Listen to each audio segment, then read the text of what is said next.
So, about a year ago, I started on the process of putting together everything and everyone to make a feature film on a micro budget titled Assassin Within. And we are now November the 11th. And so we're just over a year. I started in September 2024. We're now November 2025. And we are in full-on post-production.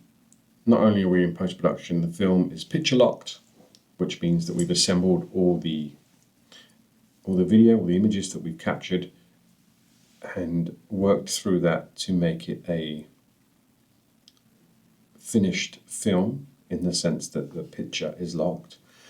And now we move to sound, or score first of all. So our composer is pulling together a number of different bits and pieces, some music, some jingles, some themes, some stingers, and we'll slowly work through that process to create the palette and the musical journey of the film.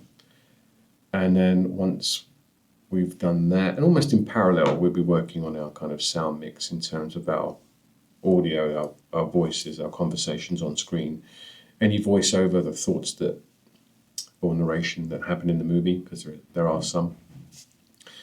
And at somewhere along the way, we'll bring all those pieces together and layer it on top of each other, and then export into our complete finished piece that will be ready for distribution. So what a journey. Wow. And it's wonderful just to take those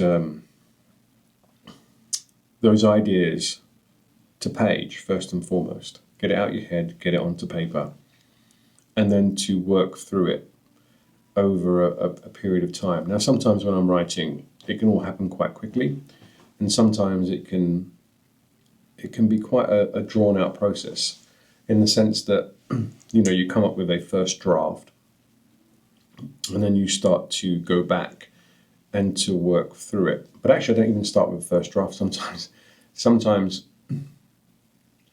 I start with a kind of overview of the story, and then I kind of get a little bit clearer about the key characters in the story, and I work through their kind of backstories. And then I'll do like what's called like a scene by scene. I'll just put together a scene by scene of the movie in terms of where it starts and where it ends, and then translate that into a script. And it's so different from story to screenwriting, because it's funny, I've been writing now for over a decade, and I think when I started writing, I was writing scripts like I was writing a novel. And it's such a different universe. Whereas now I write with picture in mind, like I'm telling the story as I'm seeing it in my mind. And it's quite efficient the way I'm writing. I don't explain everything. I leave things to be directed, to be discovered on set. So for instance, character's going to have a fight. I just put they fight, and I'll kind of put the outcome, but I won't worry about the kind of choreography or the coordination of the fight. I'll just have that there, and that will be a completely separate kind of journey where you then work out the fight scene, the choreography, the coordination of it, and the preparation for it. Obviously, when you're on small indie budgets, it's hard to have a lot of time to prepare for the fight scenes, because you just don't have the budget. But it's always good to ask those involved that, hey, how about we meet a few times and work through it? Because the preparation is where you're going to really be rewarded in the final cut of the movie. You can get away with it sometimes, just turning up, blocking it on set, and then just shooting the fight. But sometimes you really do, for lots of reasons, for the translation to screen, to the audience, but also for safety in those areas. So yeah, if there are kind of like big fights in anything I'm doing, I will always talk to talent to see what we can do collectively to put a little bit of extra work in to make sure that we're safe and we translate beautifully to camera. So we sell it to the audience.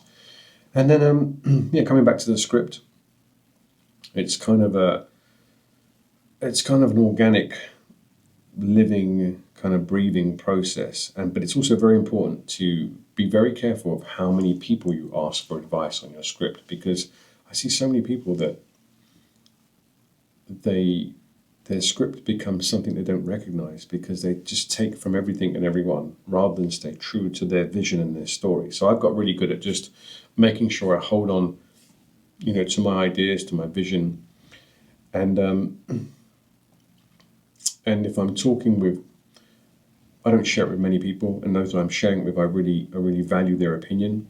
And if there's something in there that I think fits or it can even expand upon or improve on, I'll take it. But if I think that it just doesn't serve the story and doesn't fit with my vision, I'll just move on. So yeah, it's an interesting one. So those filmmakers out there, those screenwriters out there, trust yourself. It's really important to trust yourself. So you end up with something that you recognize and something that you're proud of. And then, if it becomes a physical thing, it becomes a film or a TV show or whatever, or a short film, and it gets made and you get it out there, that regardless of what anybody and everybody thinks of it, it's that that's your work and that it's your vision and you believed in that and you put it out there. And, you're not worrying about acknowledgement from everybody. Obviously, you want people to enjoy it. You want it to be quality. You want a piece of quality that gets put out. But you don't want to be governed by other people's ideas to the point where you don't recognize your work anymore. And I've seen that so many times. So I'm very good at, staying true to my story and my vision. And, working with people that are like-minded and like myself, just want to put out quality. Even though we don't have the huge budgets, it doesn't stop us putting out quality, especially in this day and age with technology and the quality of the cameras that we have access to and the software that we have access to. The one thing you can't fix is performance. And that's where, again, coming back to a little bit of preparation, it's just working on the characters or the character that you're playing, and working, if you're directing, that you work with the talent that are going to be delivering those roles. So you assist them to deliver on your vision and to capture the performances that you want, as opposed to sitting there in the edit and looking at stuff that just doesn't serve the story, can't fix it because it's been shot and there it is. So that again comes down to a little bit of preparation and a little bit of clarity with the talent, and then sometimes directing them on set to make sure that you navigate them in the right direction. And sometimes it's funny because I'm predominantly an actor, I'm a creative, but I direct a little bit now through necessity, really, because I realised that I can wait around forever to work on somebody else's project, or I can find ways to make my own. And sometimes, if I wear a lot of hats, it means something can get done sooner. And so, through that process, it's moved me into not only producing and writing, but also directing many hats. But the good thing about it is I look at scripts now. When I read for other people's work, I look at scripts in a very different way. I understand the business inside out, and I have a huge amount of respect for productions and what goes on to pull them together. So I'm a true professional when I get booked for something, and I'm very grateful for the opportunity, because there are thousands of other actors out there who would like to be doing that role, and you won it, you earned it, and you're doing it. So you give it 150 million%. Otherwise, you're doing an injustice. But apart from that, the directing is one of those things where you have a clear vision of how you see the project ending up, and sometimes the talent is not aware. They're only focused on their piece of the pie, and you'll ask them and navigate them to do things in a certain way, because it will lead to something later on that will connect it, that will make sense. But they're just not really aware of that, because they're just so focused on their piece. Well, I'm only in this one scene, or I'm only in these two scenes, and I do this and that. But yeah, the reason it has to be done in a certain way is because when this happens 10 minutes later in the film, it will connect back to this and it will make complete sense. And then it's like, So sometimes, I mean, you hope that everybody reads the script, but sometimes you'd be surprised. Talent turns up and they haven't even read the whole script. They've only focused on their scene. And there's pros and cons to that. But anyway, so there we have it. Right now, it's November the 11th. We're now in deep post-production for Assassin Within. I'm sitting in my little office here working on some bits and pieces on the movie. More around kind of like, getting a poster done and some marketing material pulled together. And starting to shortlist distribution and strategy of how we're actually going to get the movie out, which we're quite far down the road with, which I'm excited about. So we know how we're going to get the film out and how we're going to get it out quickly. And aside from that, some festivals. We'll do some select festivals as well. I think the film will do really well in festivals. And yeah, it's going to end up about 1 hour, 17 minutes. It's a slow burn. It's a psychological thriller.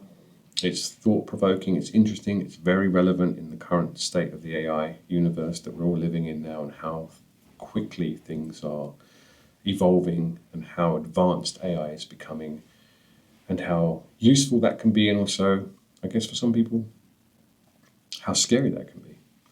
So anyway, I look forward to continually sharing stuff along the way. I've already spoke to the DP, editor and producer, Jordan Bradley, at some point for us to do some videos and conversations, because I hope to do a few things around explaining some of the things in the film, because it's quite cryptic. And if you've ever seen the film Memento, it's along those kind of lines. There's a lot of things going on that may or may not make sense, but it all kind of connects at some point.